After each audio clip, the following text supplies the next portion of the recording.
தாயே, தாங்கள் யார்? வெகு நேரமாக இங்கு நின்று கொண்டிருக்கிறீர்களா?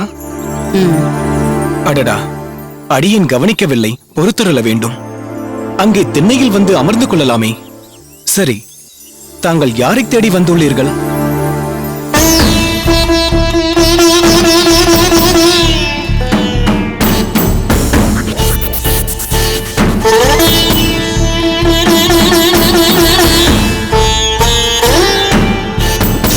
மாறனேர்,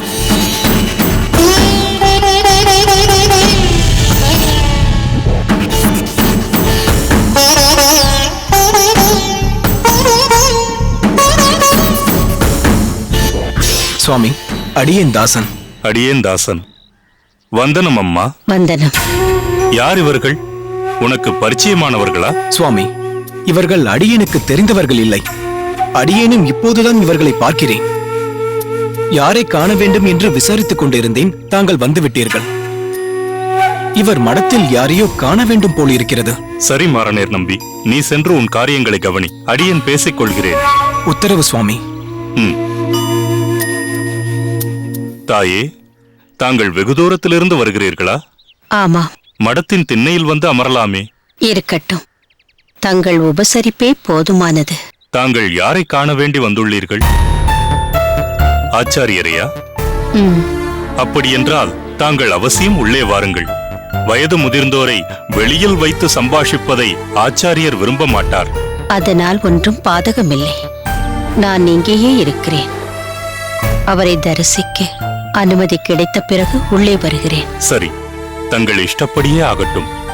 அடியேன் சென்று ஆச்சாரியரிடம் அனுமதி பெற்று வந்து தங்களை அழைக்கிறேன். தாயே, ஆச்சாரியரிடம் தாங்கள் யார் என்று சொல்ல வேண்டும்? என்னுடைய பெயர் ரங்கநாச்சியார். உங்கள் ஆச்சாரியருக்கு மிகவும் பரிச்சயமானவள். சரி, பொறுத்தருள வேண்டும். தங்களின் ஊர் பெயரை தெரிந்து கொள்ளலாமா? திருநாராயணபுரம். அங்குள்ள காட்டுமன்னார் கோயில் ஸ்தலம். அதுதான் எனது பூர்வீகம். நல்லது தாயே. இதோ சற்று நேரத்தில் வந்து விடுகிறேன். அதுவரை தாங்கள் திண்ணையில் வந்து அமருங்கள். வாருங்கள்.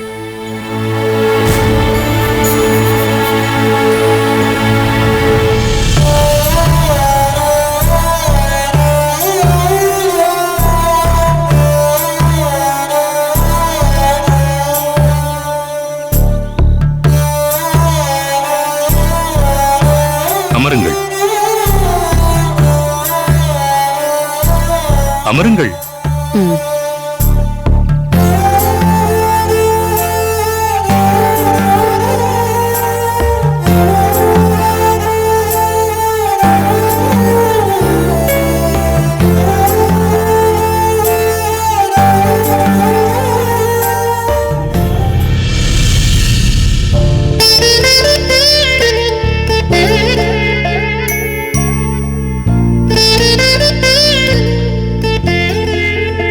ஆச்சாரியருக்கு வந்தனம். தாசன் அடியேன் சுவாமி. வா பெரிய நம்பி, வா.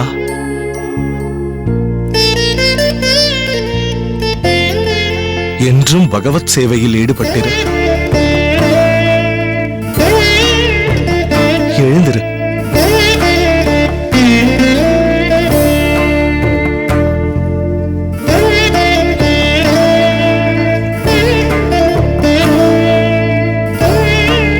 சுவாமி, தங்களை காண ஒருவர் வந்திருக்கிறார். தங்களிடம் அனுமதி பெற்று உள்ளே அழைத்து வரலாம் என்று வந்தேன். எல்லோருக்கும் இந்த முதிர்ந்த சந்நியாசியிடம் ஏதோ இனம் புரியாத பிரியம், ஒரு ஈடுபாடு. அடியேனை கண்டுவிட்டு சென்றால் அனைத்தும் திருப்திகரமாக இருப்பதாக அவர்களுக்கு ஒரு எண்ணம். சில பேர் அடியேனிடம் உரையாடிய பின்பு மனது தெளிந்து இலகுவாக ஆகிவிட்டது என்று சிலாகிக்கிறார்கள்.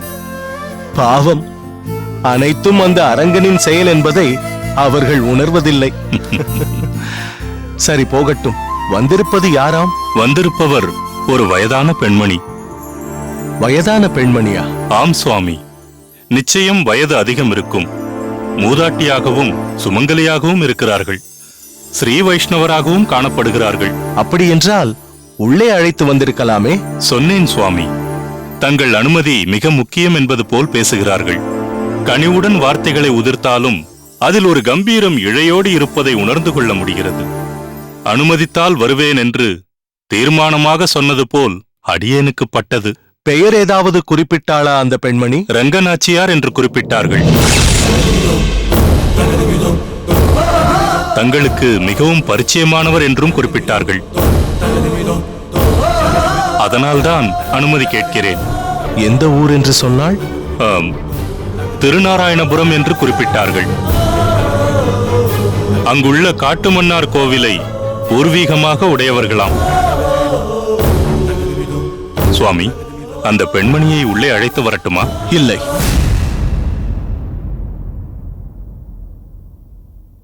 அவளை இங்கு அழைத்து வர வேண்டாம். தங்கள் உத்தரவுப்படியே சுவாமி. பிறகு வந்து தரிசிக்கும்படி சொல்லிவிடட்டுமா? இல்லை பெரிய நம்பி, இன்று மட்டுமல்ல, என்றுமே அடியேனை தரிசிக்க முடியாது என்று தெளிவாக கூறிவிடு. அது மட்டுமல்ல, இந்த ஸ்ரீரங்கத்தில் இருந்து கொண்டு அடியேனை காண யார் மூலமாகவும் முயற்சி செய்ய வேண்டாம். இப்பொழுதே அந்த மூதாட்டியை இந்த ஊரை விட்டே திரும்பி போக சொன்னதாக சொல்லிவிடு.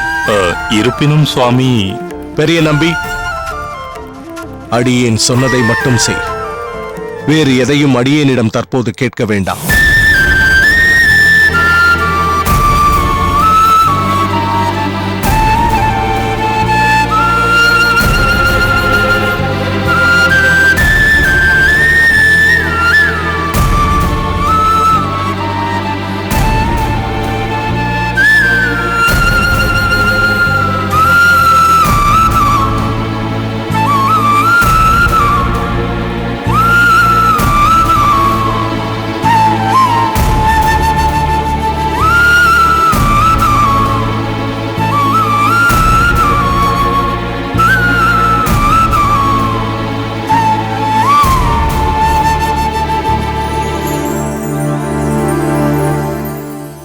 தாங்கள் உள்ளே அவரை தரிசித்தீர்களா?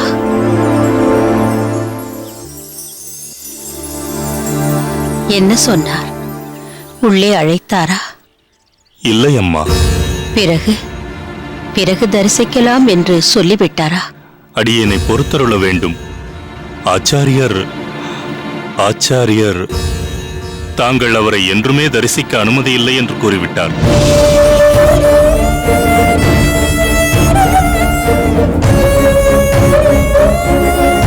அடியேனால் ஒன்றும் பேச முடியவில்லை. எதிர்பார்த்தேன். அனுமதி கேட்டதும் ஒரு விதத்தில் சரியாக போய்விட்டது. வேற எதுவும் சொல்லவில்லையா? அது வந்து தாங்கள் இந்த ஸ்ரீரங்க கஷேத்திரத்தில் எங்கும் தங்கியோ அல்லது யார் மூலமாகவும் தன்னை தரிசிக்கவோ முயற்சிக்க வேண்டாம் என்று உறுதியாக தெரிவித்து விட்டார் தாயே. ஆச்சாரியர் தெரிவித்ததை அப்படியே தங்களிடம் தெரிவித்து விட்டேன். அடியேனை பொறுத்தருள வேண்டும். இதில் தங்கள் பிழை எதுவும் இல்லை. விதியின் பிழை அல்லது நியதி எப்படியும் இருக்கலாம். அரங்கரின் சித்தம் அதுவாக இருந்தால் என்ன செய்ய முடியும்? சரி, தங்களின் முயற்சிக்கு மிகவும் நன்றி. தங்களின் ஆச்சாரியருக்கு என்னுடைய வந்தனத்தை தெரிவித்து விடுங்கள். தாயே, தாங்கள் இப்போது எங்கு செல்வதாக உத்தேசம்? வந்தவளுக்கு போக்கிடமும் ஒன்று இருக்கும் அல்லவா? அங்கேயே செல்கிறேன். மேலும் இங்கு எங்குமே நான் தங்கக்கூடாது என்பதுதானே உத்தரவும் ஆகியிருக்கிறது. நான் புறப்படுகிறேன். நல்லது.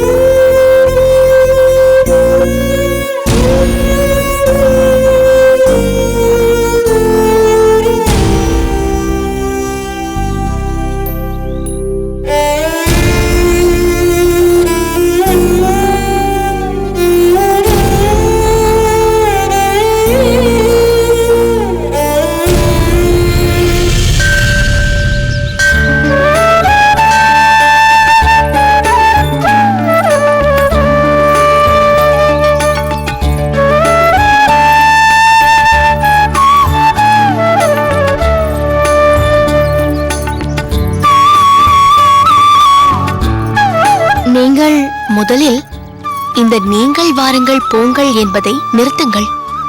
நாம் இருவரும் ஒரே வயதை ஒத்தவர்கள்தான்.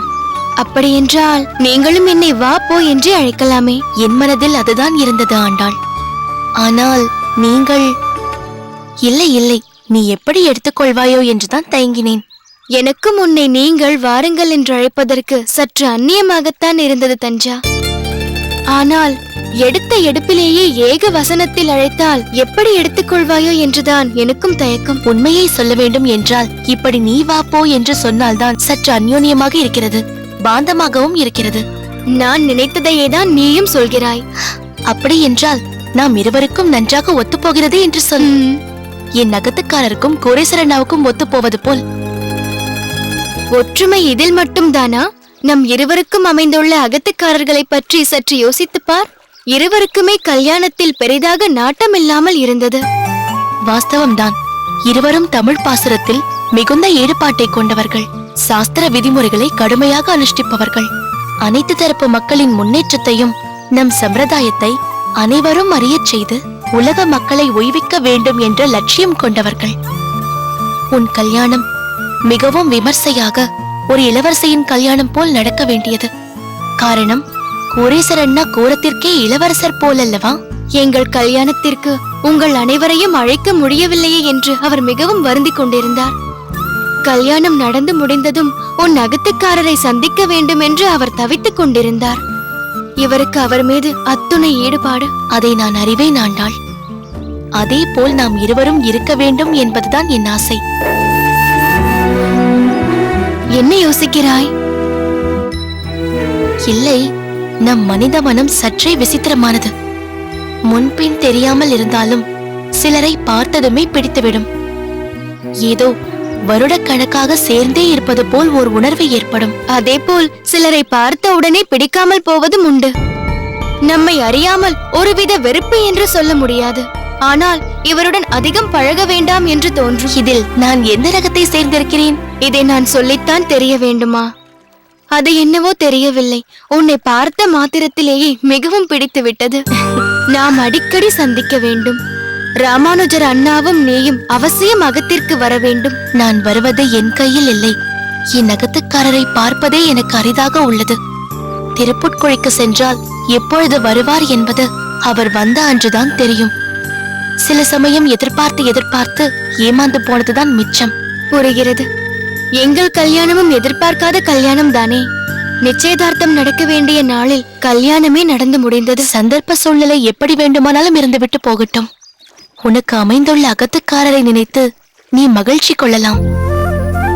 என் அகத்துக்காரரை நினைத்து நானும் மகிழ்வதுண்டு. இந்த ஊரே பிரமிக்கும் அளவிற்கு ஞானசீலர் அவர்.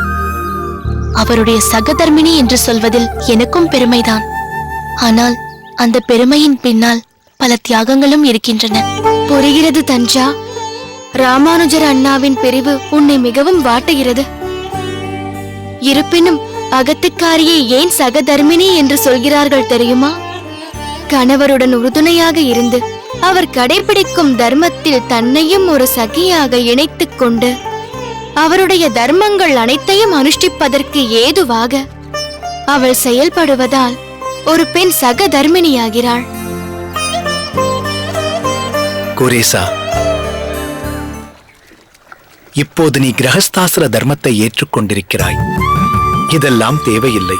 பகவத் விஷயத்தில் ஈடுபட்டு உலக மக்களை ஓய்விக்கும் சேவைகளை மட்டும் செய்ய வேண்டும் என்றுதான் நாம் இருவருமே நினைக்கிறோம். ஆனால் பெருமாளின் திருவுளமோ வேறு விதமாக இருக்கிறது. பிறவிக் கடலை கடக்கும் நம் பயணத்தில் இன்னொரு ஜீவாத்மாவையும் நம்முடன் இணைத்து விட்டார். அது புரிகிறது சுவாமி. ஆனால் அடியனுக்கு இதில் ஒரு சந்தேகம், ஒரு தயக்கம் உள்ளது. அது என்ன சந்தேகம், என்ன தயக்கம்? இந்த லௌகீகத்திலிருந்தும் வெளி உலகத்திலிருந்தும் விடுபட்டு நம்மை நாமே பகவானை சென்றடைய செய்வது கடினமாக இருக்கும் பொழுது மற்றொரு ஜீவாத்மாவையும் நம்முடன் அழைத்துச் செல்லும் பொறுப்பை ஏற்றிருப்பது கடினம் அல்லவா? அப்படி நினைக்காதே கோரேசா. நம்மை மட்டும் உய்விப்பதற்காக ஏற்பட்டதல்ல வேதங்களும் தமிழ் பாசுரங்களும். முக்தியை பெற்று நாம் மட்டுமே பகவானை சென்றடைய வேண்டும் என்று நினைப்பது சுயநலமாகிவிடும். நம்மை சுற்றி எத்தனையோ பேர் எத்தனையோ ஜென்மங்களாக பிறவிக் கடலில் தத்தளித்துக் கொண்டிருக்கிறார்கள். அவர்களையும் உய்விப்பதற்காகத்தானே தமிழ் பாசுர பாடசாலைகளை நிறுவியுள்ளோம். அவர்களுக்கும் ஞானத்தை புகட்டுகிறோம், அதற்காக போராடுகிறோம். அதனால் நம் சிந்தனையில் சுயநலத்தை தாண்டி பொதுநலம்தான் இருக்க வேண்டும். உலக மக்களை பிறப்பு இறப்பு என்ற கர்ம பந்தத்திலிருந்து காப்பாற்ற நாம் எத்தனை பிறவிகள் வேண்டுமானாலும் எடுக்க தயாராக இருக்க வேண்டும்.